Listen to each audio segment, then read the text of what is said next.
Is 1/26/2016, and we have Pete Paradossi here.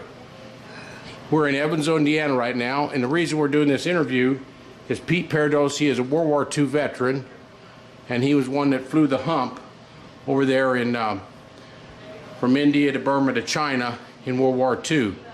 P-47 pilot, P-47 on the crew on the P-47s. P-47s were made in Evansville, Indiana, and also Farmingdale, New York. And Pete had been in Farmingdale, did some training there where they made about 8,000 P-47s. And ironically, he's in Evansville where they made the other 6,200 P-47s in World War II. During World War II, Japan was invading China, and there was a very important part called the Hump where you was not able to, it was an area where you could not get materials from India or Burma over to China. So what happened is they flew a lot of C-47 planes that flew men and some materials, but C-46s flew a lot of oil and a lot of ammunition, a lot of material, but they needed protection. And out of the 14,000 P-47s made in World War II, close to 800 to 900 were over in the Hump protecting these transport planes. And this was what Pete did in World War II. And it's a very important part. The Japanese were stopped on May 5th of about 1942-43 when they would have cut off a main eastern part of China for supplies. But that was one of the only times where the Air Corps stopped the Chinese. It was the first time that they stopped the Chinese, or stopped the Japanese, excuse me, and the Chinese broke the bridge down on one of the main rivers there, and they were stopped. But then subsequent to that, we had to keep supplies there in China for the Chinese because the Japanese had more supplies, had more ammunition, had a lot more armor. And this is Pete Paradossi, and he was a big part of that. Pete, you might tell us what you felt about, how you felt. Were you scared during that time? I would say I wasn't scared, I was anxious. Okay, he says he wasn't scared, but he was anxious. Did you think you were going to ever come back to the United States after you went over there? Or do you think you might die over there when you were on the Hump?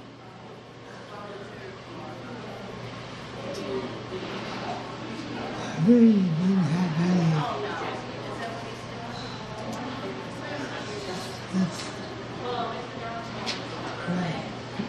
Now, when you were in the planes, you had to go as high as, they say it goes as high as 20,000 feet, and average height was in the 14 to 16,000 feet. Was it cold up there?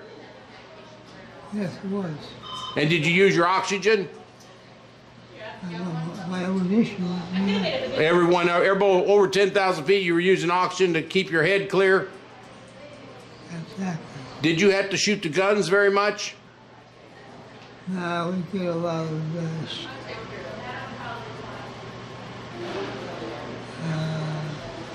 I would say that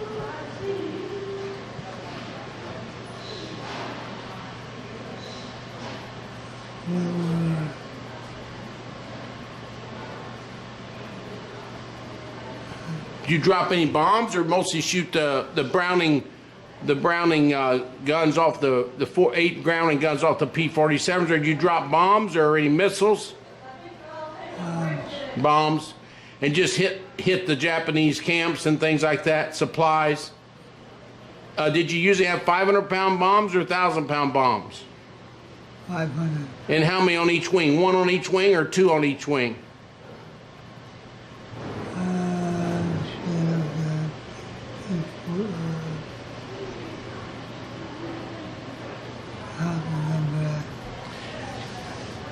Did you like the B-24 would drop a lot of the bombs?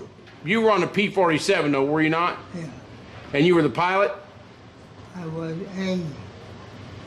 one of the pilots on the crew. You were an aide for the pilots? Yeah. On the P-47D, there were a lot of different P-47s. Were you the pilot or the aide? Did you fly the plane? Yeah. Mm-hmm. We did a lot of menacing work. A lot of what? Managed. Managed. And what I was a mechanic. A mechanic. Yeah. For the P-47. Yeah. And I was like 505 pounds, believe it or not. And, How'd you mount those bombs? You had lifts to help put those bombs on, didn't you? we had a rack. A rack, big rack that they moved them around in. It's not that big, but it's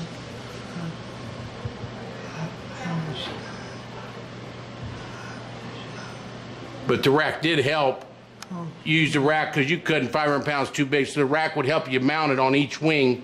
could even get it under the plane. Yes, too heavy. Now, the P-47s are Thunderbolts, and they were amazing, weren't they? They did a lot of damage. Did they say they ran into a lot of Zeros over there, or they didn't see as many Zeros, they just would run into Japanese troops?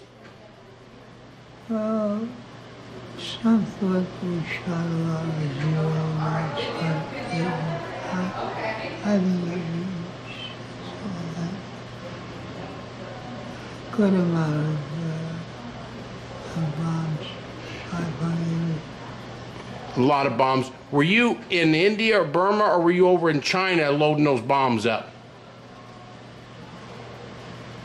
In fact, both. You were in both. Over the hump. Oh, you were over the hump. So you were mostly over the hump over in China. Were some of those bombs going off to mainland China, mainland Japan, or just mostly just over in China itself, hitting the troops? Those bombs, were they fairly accurate when the pilots would come back? Did they say they hit a lot of their targets? Yeah, they seem to hit their targets. Had what? It sounded like he let guys hit their targets. Hit their targets, yeah. Why did you, when you were in Farmingdale, New York, can you tell us a little bit about Farmingdale? When you trained there in Farmingdale, what did you do? Learn how to work on planes there, or what did you do? I did. I was in the class, but You did work on the planes in Farmingdale? right. How many years? From 42 to 44 before you got into service?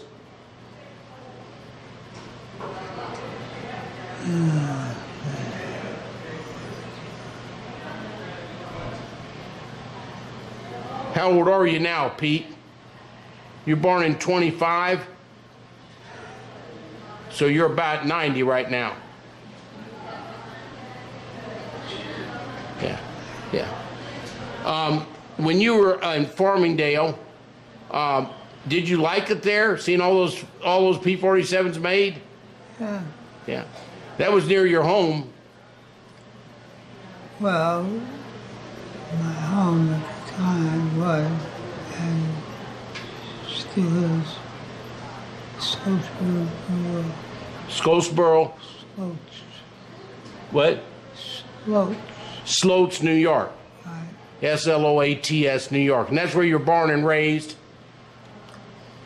Well, I wasn't born. I was born in New York. New York, uh-huh. I was raised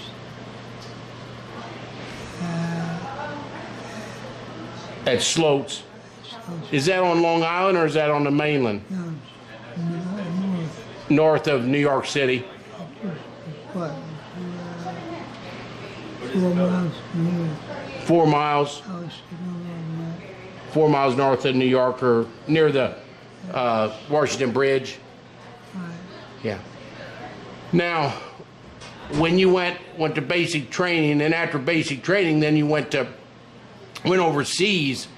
Did you go straight to India, and did they put you on a troop plane, or did you go on a ship over to India? Well, I had two transportation. One was where we got started. I up to California. California first, in down south, down near San Diego. Right. Uh-huh. And from San Diego,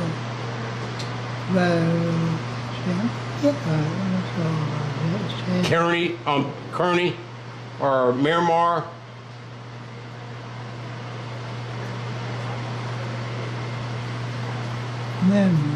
Miramar, yeah. Big Navy base there, yeah. Then after California, then they took you by, I'm gonna change places here.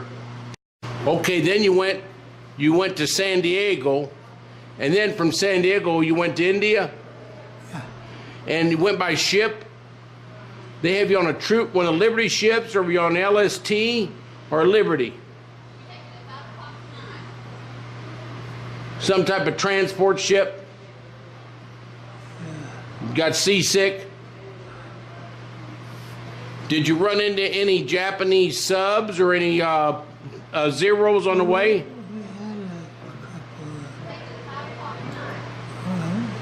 had a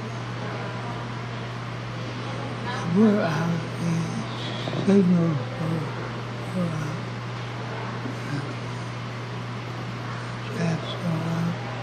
Your signals were out and you end up running into some Japanese. Were they subs or ships or planes?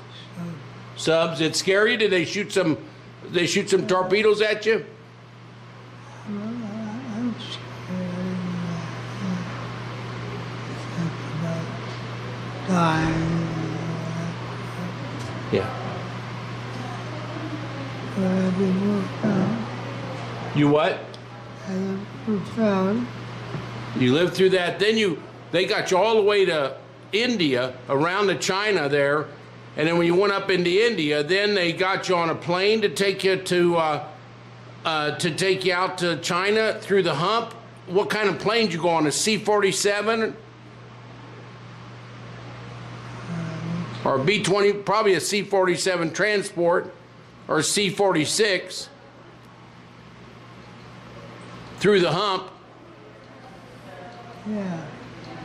And how many hours a day did you work there? It was all day long. Whenever the planes would show up, you'd put the bombs on. Would you do other things besides putting the bombs on the planes? What else would you do? Yeah. Fix them. Did you fix the motors?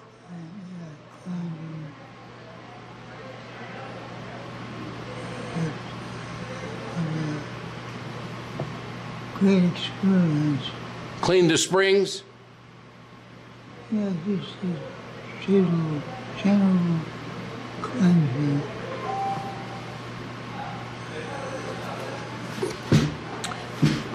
The springs on what part of the plane? Down by where they landed, or what part? Yeah, landing gear. And the landing gear on the ones that came down on under the front landing gear and the back, you'd fix the springs on it, the shocks.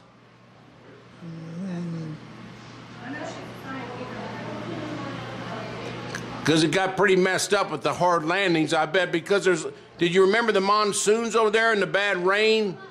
Well, yeah, nothing we had was dry. Yeah, it was all wet the whole time. You got sick and cold.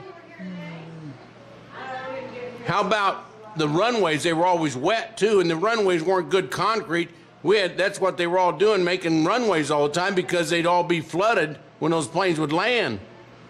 When we landed, the first landing, I looked out the landing gear window. Your landing gear wouldn't go down on your first landing? It went down, but without some issue. So it didn't go down the right way? Well, it finally did, but you had to have the pilot go around. Go around. He had to circle. What kind of plane was that? Was that the one you first got there on? I'll bet that scared the heck out of you. They wouldn't go down, huh? I had both. Would you like me to bring in? You what? Would you like me to bring in some sugar for that area? Yeah, your son's going to bring the books, and we're going to go over the books. He's bringing them, and we'll do that either tonight or tomorrow. what the books that you have, all the pictures of things, and we're going to go over some of that next. Is that all right? Yeah, just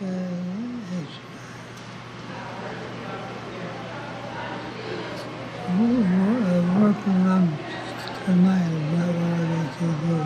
You what? Working tonight isn't going to be too good. Not too good? Yeah.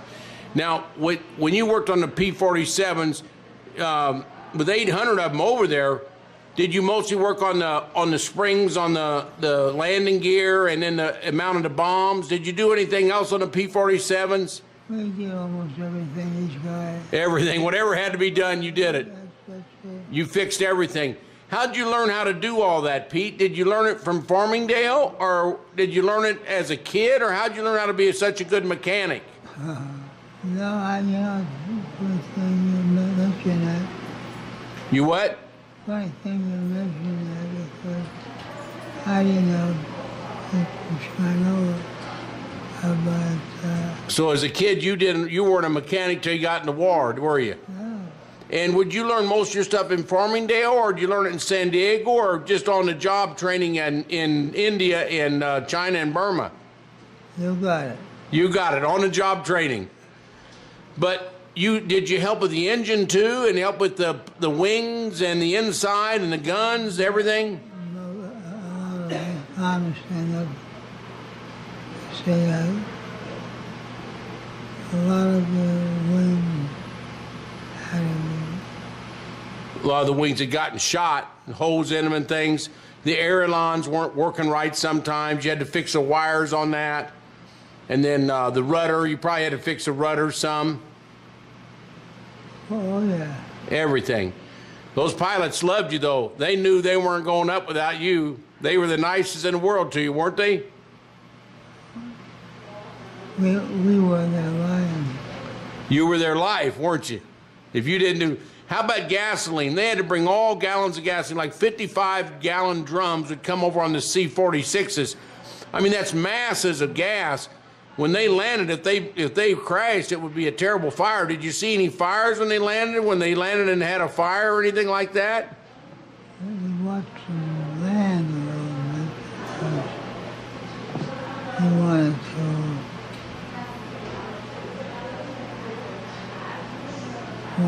tell them back here that this is going on now.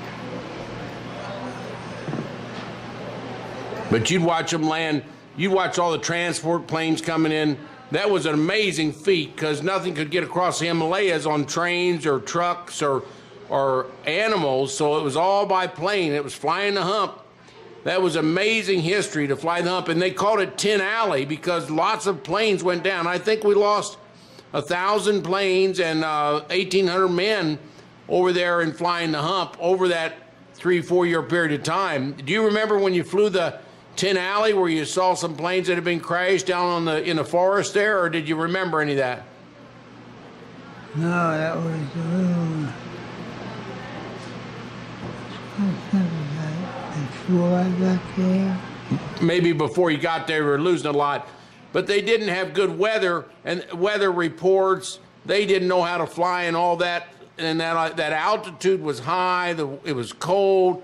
The elements were so difficult. It was an amazing feat to get planes in there all the time, was it not? When the weather was always wet. Always wet. The monsoons, it was always wet. You were never dry in your uniform. Already. Never. Did you ever get sick over there? Did you get sick because you're always wet? Did you ever get sick, Pete? Cold. It was cold. What city were you in? Do you remember what city?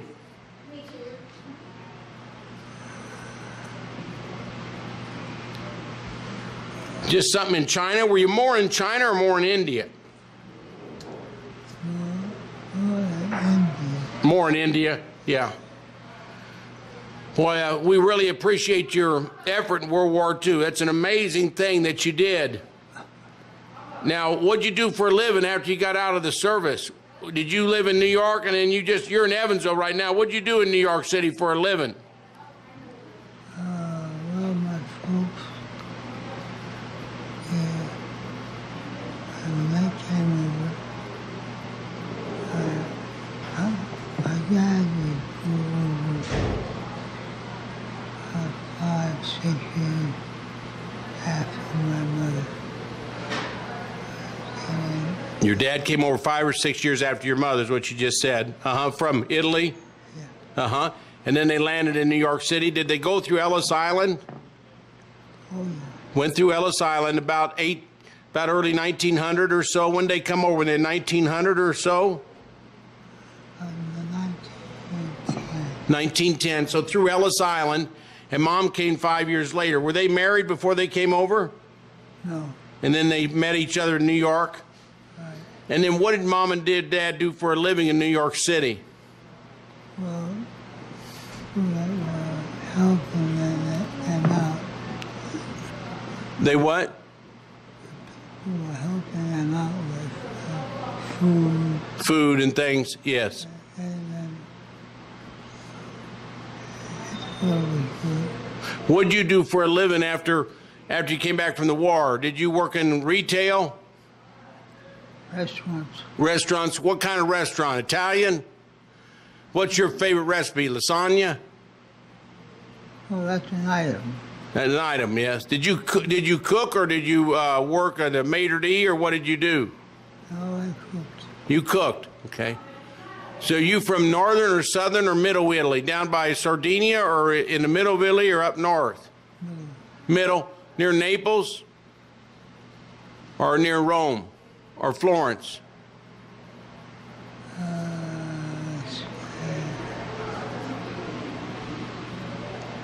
But the middle there somewhere. Is your wife, is she from the United States or from Italy? France. France. Man, a French lady. Did you meet her in the war or meet her afterwards?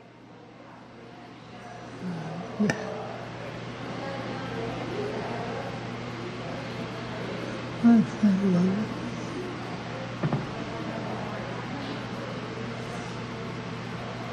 tough to remember. Can't remember. What do you think about the Great Depression from 1929 to 1940 in the United States? What do you think about it, and how did your mother and dad survive, and what did you think about the Great Depression? Well, my mother and dad, you want to know during the Depression? Your mother did what? Do you want to know what they did during? Yeah, during the Depression. What did your mom do during the Depression?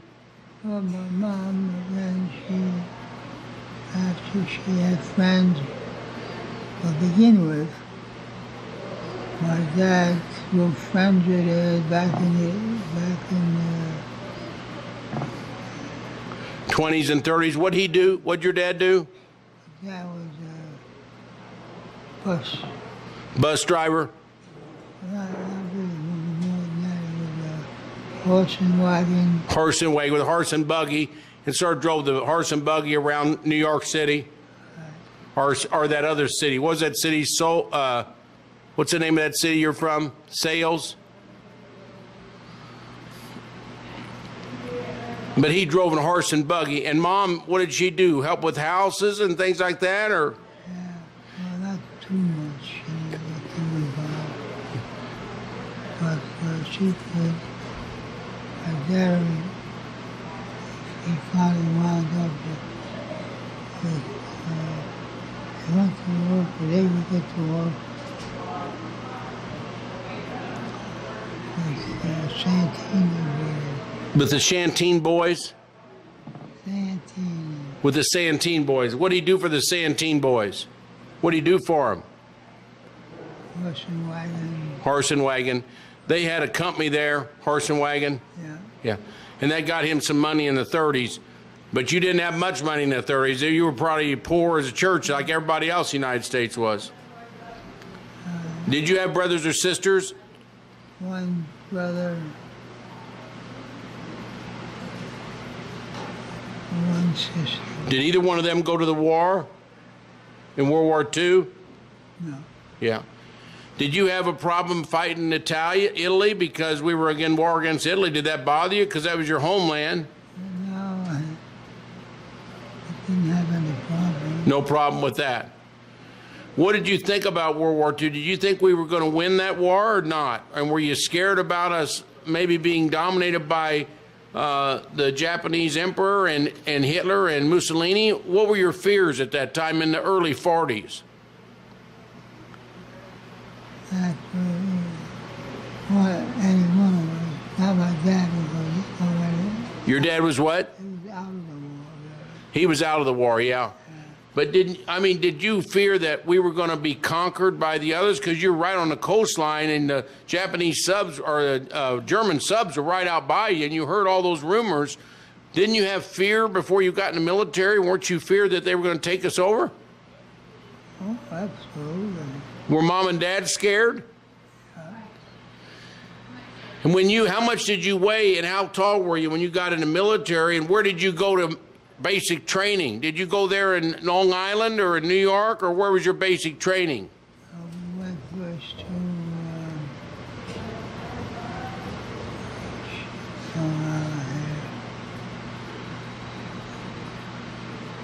And you were Army or Army Air Corp? Army Air Corp. So you're Army Air Corps. The Air Force wasn't created till 1947, but you really worked in the Air Force part of the Army, so you called Army Air Corps.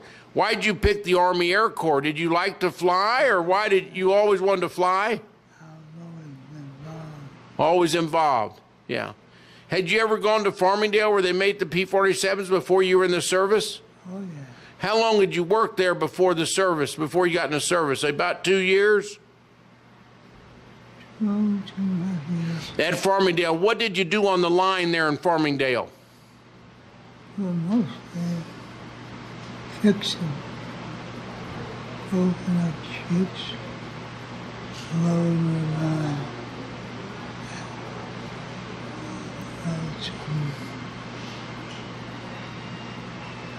Fix broken up ships and parts to the plane? But well, what we're going to do, Pete, is I'm going to go get your scrapbook from your son and come back with your son and your daughter-in-law, and we're going to talk again, and we'll go through the scrapbook so you can tell us a little bit of things about it if you can remember some stuff. It'll bring back some things on the scrapbook, if that's all right. Okay. We'll do that at a later date, maybe tonight or tomorrow or some other day, if that's okay with you. I'm sorry that because I already had planned to do things. I know that. This is just catch as catch can, but we'll do it and we'll plan it, and I'll talk to Pete and we'll get it planned a little better. I'm sorry we just sort of popped in today. That's not fair to you. We should have let you plan more. I talked to him yesterday about it. You what? I could have brought a photograph. Yeah, he's going to bring the photo album, and then we'll go from the photo album. I think that'll help out a lot. We'll do that. Maybe not today, but another day. I'll talk to him, okay? He's busy at lunch now. But that'll help a lot, and then we'll talk and we'll go chronologically with things. Is that okay with you? Absolutely. Okay. Thank you very much. This is end of our interview today with Pete, and we'll start it over again tomorrow, okay? Same time. Well, I'm going to talk to your son and see what he says, okay?